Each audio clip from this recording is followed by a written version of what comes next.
Im Netz gibt es E-Bike-Angebote ohne Ende, aber welches E-Bike ist denn das Richtige? Und es soll zuverlässig sein, nach Möglichkeit für den Job einsetzbar und auch in meiner Freizeit soll es mir Spaß bringen. Aber für den Campingurlaub möchte ich es auch mitnehmen und gleichzeitig darf es nur so groß sein, dass es auch in den Kofferraum von meinem Auto passt.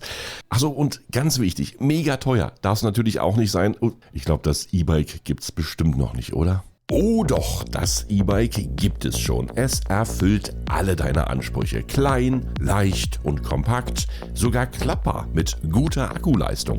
20 Zoll Reifen, 7-Gang-Schaltung und einem unglaublichen Design zum sensationellen Preis. Das Beste ist, es hat sogar einen Drehmomentsensor zu diesem Preis, der dich beim Fahren unterstützt. Schau es dir doch einfach mal an. Okay, gesagt, getan. Ich habe das kleine E-Bike eine Woche lang jeden Tag getestet. Ob auf der Straße, im Wald, im Park, auf dem Feld oder mal am Berg. Es musste mit und beweisen, was es alles kann. Und genau das will ich euch heute in diesem Video zeigen und hierzu wünsche ich dir viel Spaß beim Anschauen. Und wie gesagt, das Schöne ist ja, du kannst das Bike überall rausholen und brauchst hier nicht mal 30 Sekunden, um fahrbereit zu sein.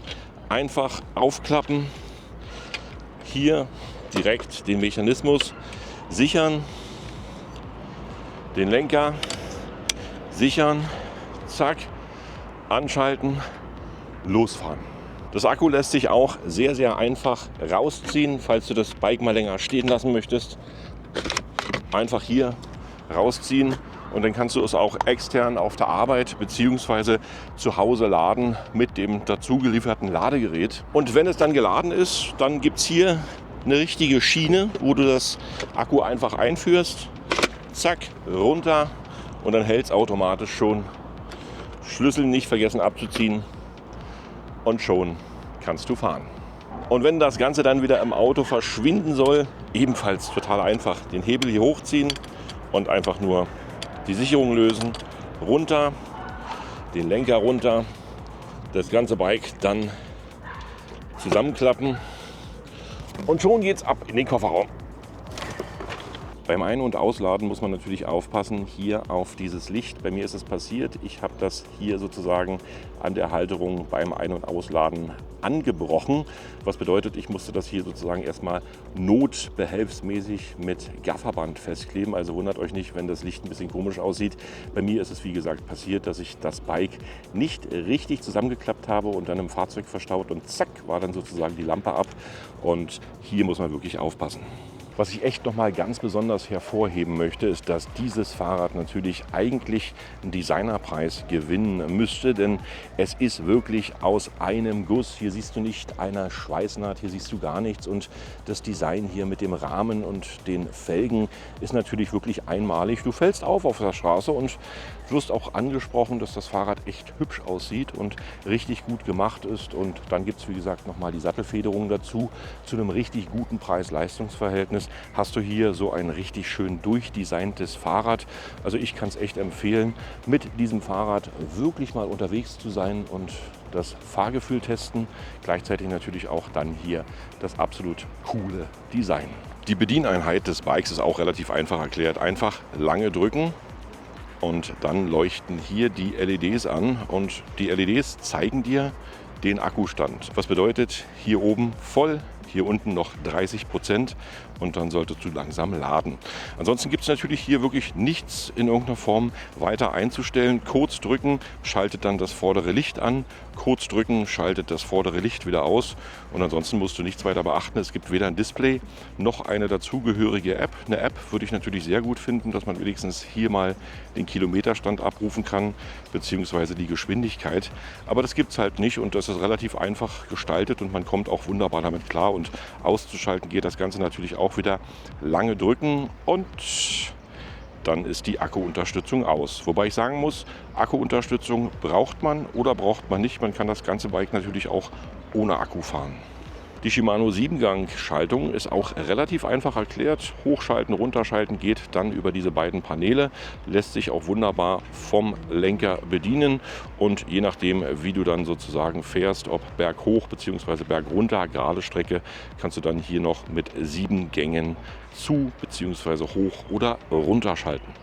Das Kabelproblem natürlich auch sehr gut meiner Meinung nach gelöst. Es sieht einfach professionell aus. Die Kabel gehen dann hier unten direkt in den Rahmen rein und dann siehst du sie nicht mehr. Und vom Rahmen raus sind sie dann über diese Isolierung hier bis zum Lenker schön verpackt und hier kommen sie dann raus und erfüllen natürlich komplett ihren Zweck. Und beim Klappen ist das natürlich genauso wichtig wie auch beim Fahren, denn stell dir vor, du klappst das Fahrrad zusammen und musst erstmal irgendwo die Kabel hinsortieren. Das muss man einfach nicht machen und deswegen ist das meiner Meinung nach richtig gut gelöst. Das Bike kommt mit Scheibenbremsen vorne und natürlich auch hinten. Die sind nicht hydraulisch, aber trotzdem bremsen sie wirklich gut. Wenn man sie nach der Lieferung noch ein bisschen nachstellt, haben sie hier wirklich richtig Grip. Und im Bremstest werdet ihr es noch sehen, dass die Bremsen wirklich richtig gut anschlagen. Machen wir mal einen Bremstest. Auch richtig super. Also die Bremsen sind schon voreingestellt und da musste ich kaum was verstellen. Wenn du jetzt bremst aus 25 km/h, absolut easy. Hier hält's, hier rockt's und alles ist entspannt. Zum Thema Verkehrssicherheit, natürlich ist hier schon ein Rückstrahler eingebaut. Die deutschen Vorschriften erfordern eigentlich 2, aber man kann sich ja hier noch einen reinkleben. Die gibt es relativ günstig im Fahrradshop und dann ist man hier sozusagen verkehrstechnisch auf der sicheren Seite. Das Ganze passiert natürlich auch im Hinterrad, da ist ebenfalls einer verbaut und im Vorderrad auch einer. Also wer es jetzt ganz genau nimmt, der klebt sich einfach hier noch einen rein. Der Sitz ist sehr bequem und dank der Federung, die hier drin noch verbaut ist, merkst du wirklich nicht jeden Huckel. Du kommst von A nach B relativ entspannt und auch gemütlich an und der Rücken sagt Danke für diese kleine Federung im Sattel. Und ich muss ehrlich sagen, also ich habe jetzt hier sozusagen keine großen Unterschiede gemerkt, ob man hier vorne nun eine Federung drin hat oder nicht. Das Bike, das fährt weich und entspannt. Die Pedale lassen sich natürlich auch fürs bessere Verstauen nochmal direkt zusammenklappen und natürlich auch, wenn du hier die Federung bedienst, auch wieder hochklappen. Also das finde ich eine gute Lösung und spart dir dann nochmal ein bisschen Platz und gibt dir mehr Stauraum. Im unteren Bereich hier an der Kette befindet sich noch eine Stütze. Das bedeutet, wenn du das Bike zusammenklappst, dann kannst du das hier nochmal aufsetzen im zusammengeklappten Zustand und musst das nicht irgendwo hinlegen, sondern das steht hier relativ sicher, bevor du es in den Kofferraum legst. Vom Gewicht her haben wir hier 22,5 Kilo. Das lässt sich echt noch handeln. Und gleichzeitig ist es natürlich so, dass du hier dann eine Akkulaufzeit von rund 40 Kilometer hast. Beziehungsweise bei mir war es so. Wer jetzt leichter sein sollte, beziehungsweise schwerer sein sollte, beziehungsweise es ist kalt draußen oder auch ein bisschen wärmer, da variiert dann die Akkulaufleistung. Aber ich bin mit dem Fahrrad jetzt hier knapp 40 Kilometer gefahren, was eigentlich eine gute Leistung ist. Insgesamt 120 Kilogramm hast du hier sozusagen mit deinem eigenen Gewicht Zuladung. Kannst also noch einen Rucksack mitnehmen und das macht einfach Spaß. Beim Thema Licht ist natürlich das vordere Licht schön elektrisch betrieben über den Akku und das hintere Licht dann leider Gottes misshandelt, würde ich sagen, denn hier ist nur ein aufladbarer Akku drin. Das schnallt man dann sozusagen nochmal hier um die Sattelstange und da ist natürlich dann nicht viel los in Sachen Akkuspeisung, auch kein Bremslicht, sondern wirklich nur ein ganz normales Rücklicht, was du sozusagen hier extern anbauen kannst. Der Seitenständer ist ebenfalls super, also ich habe wirklich schon schlimmere erlebt. Der macht seinen Job, ist auch massiv aus Metall gefertigt und so vom Anbauen und von der Leistung her hält er dein Bike und lässt es sicher stehen. Der Motor des DYU ist im hinteren Bereich verbaut, hat 250 Watt, ist bürstenlos und kommt dann mit dem 36 Volt 10 Ampere Akku daher. Unterstützt sich bis zu 25 km/h mit dem Bike, was natürlich in Deutschland zulässig ist. Laut Hersteller kannst du das Fahrrad ab einer Körpergröße von 1,50 Metern fahren und das geht dann bis zu 2 Meter Körpergröße. Also ich bin 1,90 Meter und kann das Bike wirklich optimal bewegen und habe hier sozusagen klar meine Knie so ein bisschen im Gesicht, aber das ist natürlich bei dem Packmaß bzw. hier bei der Größe von diesem Fahrrad natürlich auch sehr normal. Wichtig ist natürlich noch zu erklären, im zusammengeklappten Zustand hat das Bike folgende Maße und zwar sind das 85 cm mal 76 cm im zusammengeklappten Modus. Wenn ihr mal schnell wieder losfahren wollt, dann geht das natürlich hier mit diesem Lithium-Ionen-Akku nicht so einfach, denn von 0 auf 100% habe ich jetzt sozusagen beim Laden festgestellt, dass der hier wirklich knapp 4 Stunden braucht. Nehmen wir uns den Gasgriff nochmal vor, der ist natürlich in Deutschland nicht erlaubt. Den darfst du nur auf nicht öffentlichen Straßen benutzen. Und wenn du jetzt quasi den Gasgriff abbauen möchtest, was hier sozusagen relativ einfach geht, über diese Steckpaneele ziehst du ihn einfach bloß raus und entfernst ihn und schon hast du keine Probleme bei einer Polizei oder irgendwelchen anderen Geschichten. Der macht sich natürlich aber auch gut, wenn du jetzt auf nicht öffentlichen Straßen unterwegs bist, beziehungsweise im Ausland oder auf dem Campingplatz, dann musst du das Fahrrad natürlich nicht mit den Pedalen antreten, sondern drückst einfach auf den Gasgriff und schwuppdiwupp, dann rollst du weg. Aber wie gesagt, in Deutschland nicht erlaubt und den kannst du hier auch richtig einfach abmachen. So, ich habe euch jetzt mal mit aufs Feld genommen und so die normalen Feldwege, die schafft das Bike definitiv und das macht das auch richtig super. Aber was ich wirklich nicht empfehlen kann, ist auf Schotter zu fahren. Denn Schotterfahrten sind wirklich überhaupt nicht hier das Ding von dem Bike. Also richtig grobe Steine und richtig fetter Schotter. Ich hatte das jetzt einen Tag lang Probe gefahren und bin wirklich auch über Schotter gefahren und durfte dann sozusagen erstmal den Schlauch reparieren, weil dafür ist halt der Mantel nicht geschaffen. Das sind dünne Räder und die dünnen Räder und der dünne Mantel, das ist sozusagen nicht jetzt hier für Schotterpisten gedacht. Aber wenn du jetzt auf dem Campingplatz hier so einen Sandweg hast oder ganz normale Waldstrecken, da brauchst du dir keine Schlüssel machen, das ist völlig entspannt. Aber von Schotter würde ich definitiv echt abraten, weil wie gesagt, ich bin gefahren und bin dann wieder nach Hause gekommen und durfte dann erstmal meinen Schlauch reparieren. Für mich ist natürlich auch noch interessant, wie sich das Bike so ein bisschen am Berg verhält. Das heißt, du hast ja öfter mal ein paar Anhöhungen und brauchst natürlich da auch ein bisschen Unterstützung. Wäre dann natürlich doof, wenn sich das Bike überhaupt nicht unterstützen würde. Aber sieht erstmal ganz gut aus. So mal hier den kleinen Berg. Dafür hast du natürlich noch die Shimano-Schaltung und die hilft dir natürlich dann auch noch ein bisschen den Berg hochzukommen. Einfach ein bisschen runterschalten, mehr treten, funktioniert dann und das Bike unterstützt sich noch. Jetzt geht es mal den Berg richtig hoch. Das bedeutet, ich fahre jetzt noch relaxed im 7. Gang, so ganz durchentspannt. Werde aber schon mal runterschalten. In den 5. bisschen mehr treten und kann sagen, der Berg ist jetzt doch nicht so schlimm. Ich bin jetzt im 4.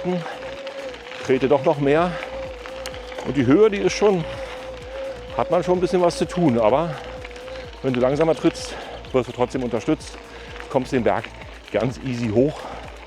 Also hier gibt es auch keine Probleme. So, jetzt gibt es mal einen ganz steilen Berg. Ui.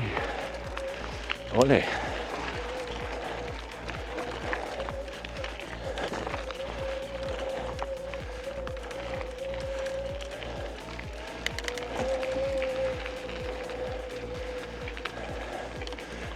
Geschafft. Und hier auch mal bei Kopfsteinpflaster. Du hörst, das Bike klappert nicht. Es ist alles ganz entspannt. Es fährt sich zwar nicht gerade angenehm, aber Kopfsteinpflaster kannst du ebenfalls mal fahren. Was ich natürlich in der Zeit jetzt festgestellt habe, wo ich hier mit dem Bike unterwegs bin, ist, dass du natürlich auch unwahrscheinlich viel Geld sparst, wenn du das Bike richtig einsetzt. Im Kofferraum liegt es dann sozusagen. Und wenn du jetzt in die Stadt fährst, ich habe jetzt hier, wie gesagt, einige Sehenswürdigkeiten abgefahren und musste mir natürlich irgendwo einen Parkplatz suchen. Und gerade an solch schönen Tagen wie heute sind die Parkplätze im Zentrum natürlich komplett voll und du kriegst kaum einen. Und hier hast du echt kein Problem und das ist wirklich der Vorteil bei diesem Bike. Du parkst einfach ein bisschen weiter weg, 1-2 Kilometer, wenn du alleine unterwegs bist, ist klar, weil 3 Fahrräder schaffst du natürlich auch nicht in den Kofferraum reinzukriegen. Aber du parkst halt 1-2 Kilometer weiter weg, holst das Bike raus, fährst ganz entspannt zu deiner Location und bist dann erstens auf der sicheren Seite, dass du einen Parkplatz gefunden hast, weil die sind natürlich im Zentrum dann nicht mehr so rar. Und zweitens sparst du natürlich Geld für Strafzettel, Geld für Parkgebühren, weil meistens außerhalb vom Zentrum der Stadt gibt es dann nicht allzu viel Parkgebühren. Die sind auf alle Fälle günstiger als im Zentrum. Bewegst dich gleichzeitig noch ein bisschen mit deinem Körper und hast keinen Stress mehr. Und das habe ich jetzt festgestellt, wie gesagt, jetzt in dieser Woche, wo ich das Bike habe. Ich bin ganz viel unterwegs gewesen in Parks, in Gärten und überall da, wo man mit dem Auto zwar parken kann, aber nicht gleich hinkommt. Und da muss ich ehrlich sagen, spart dir das Bike richtig Geld und du hast auch mehr Freude, wenn du jetzt mal ein paar Kilometer mit dem Fahrrad unterwegs bist an der frischen Luft. Ist schöner als im Auto. Was kann ich dir zum Thema Job-Bike-Experiment sagen? Also ich muss ehrlich sagen, das ist gut gegangen und ich kann es auch jedem empfehlen, wer so ein bisschen unterwegs sein sollte oder pendeln muss zur Arbeit. Ich muss ungefähr 50 Kilometer bis 60 Kilometer am Tag pendeln. Ja, und ich muss immer pünktlich sein. Bei meinem Job ist es halt so, dass es dann nicht geht, dass man zu spät kommt. Deswegen fahre ich auch früh genug los. Es gibt aber immer wieder die Situation in der Stadt, wo du wirklich nichts für kannst. Es gibt einen Unfall, es gibt einen Stau und es gibt natürlich andere mögliche Situationen, die dir das Vorankommen nicht so einfach machen. Und da habe ich jetzt in letzter Zeit wirklich das Fahrrad hier im Kofferraum. Und wenn es ein bisschen kritisch wird, dann hole ich es einfach raus, stelle das Auto ab und fahre mit dem Bike zum Job. Da kommt man immer ganz gut durch auf den Fahrradwegen. Vor der Stadt irgendwo einen Parkplatz suchen und dann einfach direkt losfahren. Und dann ist es natürlich gleichzeitig so, dass du, wenn du das Bike mit auf der Arbeit hast, das natürlich aufgrund des Klappmechanismus richtig schön mit hochnehmen kannst ins Büro. Da ist alles easy. Und wenn du dann mal zur Mittagspause irgendwo eine Pizza holen möchtest, beziehungsweise schnell in den Supermarkt fahren oder einige Termine erledigen möchtest, die in der Stadt sind, na dann einfach Bike aufgeklappt und los. Und das ist wirklich eine gute Alternative, um hier in der Stadt voranzukommen und gleichzeitig noch günstig unterwegs zu sein. Kommen wir zum Fazit vom DYU und ich muss ehrlich sagen, ich habe das ganze Ding ungefähr jetzt eine Woche lang jeden Tag gefahren. Ihr habt es gesehen im Film. Überall war ich mit dem Bike unterwegs, ob auf dem Feld oder auf der Straße. Jetzt bin ich gerade hier im Park Sanssouci unterwegs in Potsdam und muss sagen, dass das Fahrrad hier echt eine gute Figur macht. Erstens natürlich designmäßig. Das sieht richtig gut aus und zweitens in den Funktionen, wie ich sie natürlich schon beschrieben habe, in puncto Jobbike absolut gut geeignet. Also vom Prinzip her ist es so, dass du hier auf der Arbeit unterwegs sein kannst, schnell mal eine Pizza holen, gleichzeitig natürlich auch ein paar Termine abfahren. Und das natürlich relaxed und entspannt. Und du kannst natürlich auch dann beim Camping, im Urlaub oder halt auf dem Bootsplatz, egal wo du es aus dem Auto rausholst, es fährt mit dir überall hin. Die Akkulaufleistung reicht mir auch definitiv aus. Gut 40 Kilometer macht das Ganze mit meinem Gewicht von etwas über 100 Kilo. Und da muss ich sagen, da kann man nicht meckern. Vom Prinzip her Preis-Leistungs-Verhältnis zwischen 800 und 900 Euro, auch komplett sauber, was man dir hier sozusagen bietet bei dem Fahrrad. Und warum nicht? Also wer sozusagen so multifunktionellen Fahrrad sucht, was er sozusagen hier direkt einbinden kann in seinen Alltag, was funktioniert, was zuverlässig ist und noch eine einigermaßen vernünftige Akkuleistung hat, der ist mit diesem Fahrrad richtig gut aufgehoben. Negative Aspekte habe ich natürlich auch noch ein paar gefunden. Zum einen ist es so, dass wirklich jetzt die ganze Geschichte mit der Lampenhalterung natürlich, ich weiß nicht, ob es mir nur passiert oder ob es auch anderen passiert, wenn man das Bike zusammenpackt, dann ist es natürlich so, dass die vordere Lampe nicht so richtig massiv ordentlich ist. Also ich sag mal, dass sie gleich beim ersten Mal abbricht, ist natürlich dann auch nicht so optimal. Alles in allem muss man natürlich überlegen, für was für einen Preis man dieses Fahrrad bekommt. Das gibt es hier zwischen 800 und 900 Euro, was absolut fair ist. Du hast hier ein E-Bike mit Drehmomentsensor in einem richtig zeitlosen, super Design.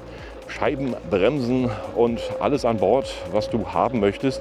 Klar wäre es natürlich besser, wenn du hier vorne ein Display hättest, aber ich bin der Meinung, wenn man hier im Nachhinein noch eine App entwickeln könnte, dann wäre das auch völlig entspannt. Denn du kannst ja mit einer Handyhalterung hier dein Fahrrad dann einsehen über diese App, beziehungsweise Geschwindigkeit und Laufleistung wäre natürlich schon schön, wenn man wüsste, wie schnell man fährt und gleichzeitig natürlich auch schon, wie viele Kilometer man an einem Tag gefahren ist und so weiter und so fort. Das geht natürlich auch extern zu lösen über bestimmte Apps, aber wäre natürlich super, wenn hier in Zukunft eine App kommen würde, die wirklich zu diesem Fahrrad passt. Und da bin ich echt der Meinung, da muss man hier noch ein bisschen nacharbeiten.